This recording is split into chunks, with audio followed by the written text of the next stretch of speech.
How do we solve problems during the time of the Tanakh? Well, you have an argument, and during the argument, the prophet would get up and say, to prove that I am speaking the truth, then God will make this miracle happen. It will be something that no one's ever seen beforehand, and because this miracle happens, then you will believe me. And as soon as that happens, everybody believes and everybody agrees and goes back to doing good. Right? Moshe tells Hashem, he says, how is Paro going to know that you sent me, and how are the nation going to know? And God says, you'll do this miracle, and then people will believe. Eliyahu is fighting with the prophets of the Baal, and they say, well, let's see whose God is going to make fire come down from the sky. And as soon as it manages that God will create this miracle for him, then everybody believes and everybody goes back to believing. Yet in this week's Parsha, in Parashat Korach, we have a kind of a different situation. Korach comes and says and complains to Moshe and Aaron, and then Moshe says, I can't believe that we're doing this again, right after all of this, everything I've done for you, and how can you possibly betray me yet again, and how could you possibly not believe me? And the punishment to show you that God indeed did choose me, okay, and I'm not doing this out of my own will, but rather I'm a messenger of God. If you die like all other people die, then I'm not a messenger of God. But if the land opens up its mouth and swallows you alive like it has never been done beforehand, then you will know that God sent me. And the land opens up its mouth right away and swallows the people whole. But that doesn't solve the problem. The next day people come and say, Moshe, how could you have possibly killed the nation of God?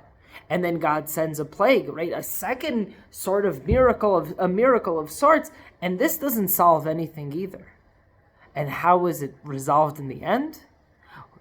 Hashem tells Moshe, tell all of the tribes, each one to bring a staff, one from each of the tribes, and we'll see which staff will bloom will have flowers and will have leaves on it.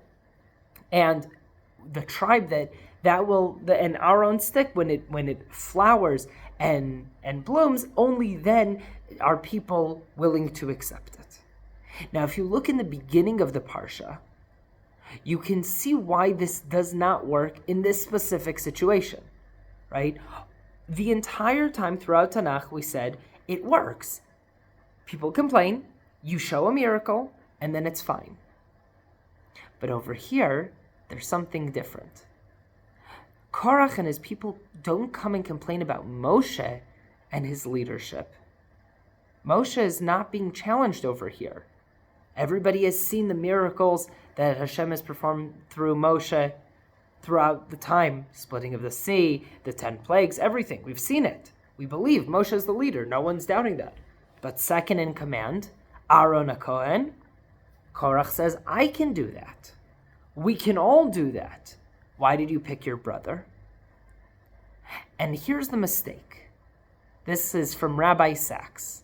It says the mistake is that Moshe takes it personally. He gets defensive and starts saying, you don't believe me. You think that I am doing this. And once it becomes personal, as a leader, as soon as you're taking something personally, you're getting defensive about it, you've lost, right? And the people aren't consoled by the fact that Korach and his people die and that there's a plague afterwards that kills 14,000 people, right? Like, this doesn't answer their problem of, well, why is Aaron Kohen Gadol? But when Aaron's staff blooms, then everybody accepts it. The sin that eventually gets Moshe Rabbeinu to not be able to go into Israel is when he hits the rock with his staff, right?